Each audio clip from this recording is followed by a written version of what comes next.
Hi guys, my name's Stephanie. I'm a canine psychologist from People and Dogs Sorted, and in this video I want to talk about these little bad boys.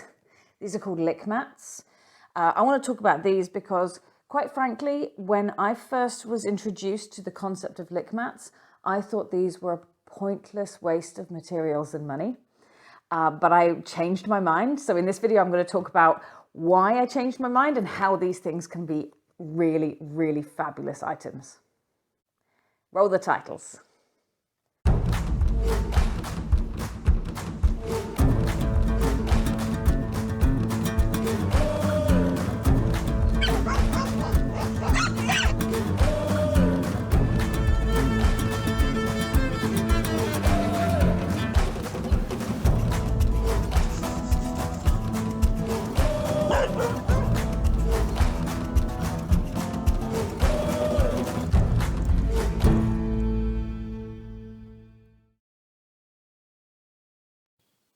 These are called lick mats. They are silicone mats with lots of sections that hold on to the wet and or sticky food.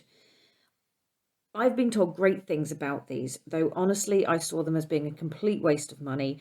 I truly thought that my boy would put it between his paws and trash it in seconds. Most pet shops will stock lick mats. I picked up these two in my local Action and they cost me approximately €2.50. They have suckers on the underside to reduce slip, and they come in different designs. This design has different sections with different textures. I am curious to see what difference this will make in practice. I've come out into my garden for this because I have no idea how messy this is going to be. I've loaded up this with some of Indy's usual wet ground meat, and let's see what he thinks. Down, down. Very good. Here you go. Turn it around. Go.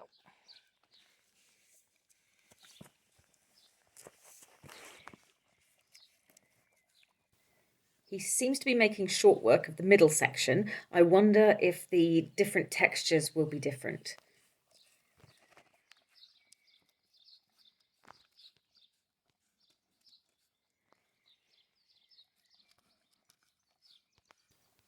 So yes, I think the smaller bits in those sort of pads on the design there, these sections are definitely giving him more.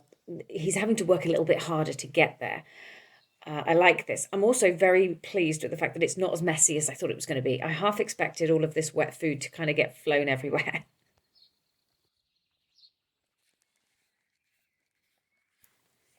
This does seem to be a really good way to make a little bit of food go a really long way.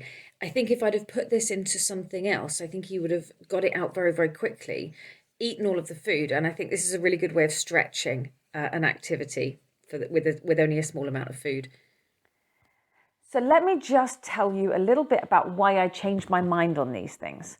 Because I, like many, have been in contact with dogs that took everything in their stride. Nothing was ever a problem. Everything was always simple. You asked the dog to do it and they did it. There was never a problem, right? And then there comes that situation where that's not the case. When you get a dog that's maybe a little bit anxious, a little bit unsure, that's where these things can come in. And they do two things. One, they distract your dog from the thing that you're doing. Okay, so let's give you an example. If you're grooming your dog and your dog's a little bit unsure around grooming, you can use one of these. Your dog will be distracted with the yummy thing that you're going to put on here. Make sure it's really high value. Okay, and then your dog is distracted. The thing you can then do is do the thing you wanted to do, and the second thing these provide is an association, a positive association between something yummy and the thing that you're doing. All right, that then builds up a positive experience around being brushed, because they're getting this sensation whilst they're getting something yummy on here. So yes, you can use them for grooming. You can also use them for showering and washing and things like that. Because they've got these little suckers on the back, it's a really great way. You just stick it to the wall. One little tip though, I would say stick it to the wall first and then put the food on, because if you've got all the food all smeared round on here, you're not going to want to put your fingers on it to then stick it to the wall. It's a bit gross. So I found that if you stick it to the wall first, it makes it a lot easier then to put the food on it, and you don't get quite so messy. If you're not worried about getting messy, it's really not a problem.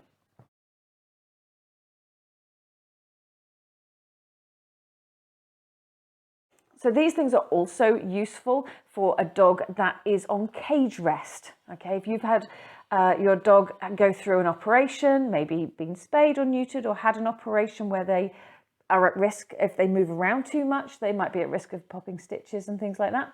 These are a great thing to use in their crate so that they can burn a little bit of psychological energy and have something to do while they're in the cage. It is important that they do get the physical exercise as well, but that needs to be managed on a lead and things like that. This is a great way of burning psychological energy whilst they are in the crate.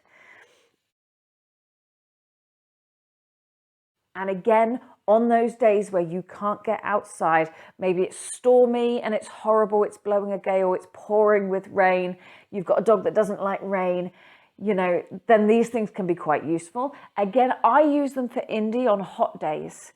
He will quite happily go out in the wind and the rain. He will quite happily go out in the cold, in the snow, no problem. He's built for that. But because he's built for that, heat is often a problem. So on those days where it is super hot, to the point where it might be dangerous for him to go out, this is when I use these things.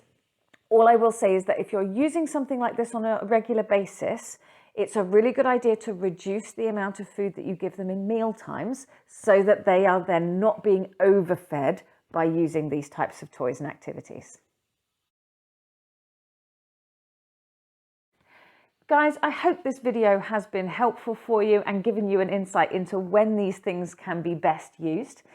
I certainly changed my mind about them. Maybe I've given you some information or some ideas that you didn't have before. If you've used these and you've found a way that works really, really well, or a certain type of food that you've put on here that's worked really well, drop me a comment in the comments box, because I'd love to hear how you use these for your dog. Remember to like and subscribe to my YouTube channel. It really, really helps support the channel. And if you would like to support me in a more personal way, please consider becoming one of my PADS patrons. And there is a link in the description box below so that you can check out everything involved in that. Huge thank you, as always, to my existing PADS patrons. We wouldn't be here without you. So huge, huge thank you, as always. I hope this has been a helpful video for you. I will see you guys very, very soon. But for now, take care.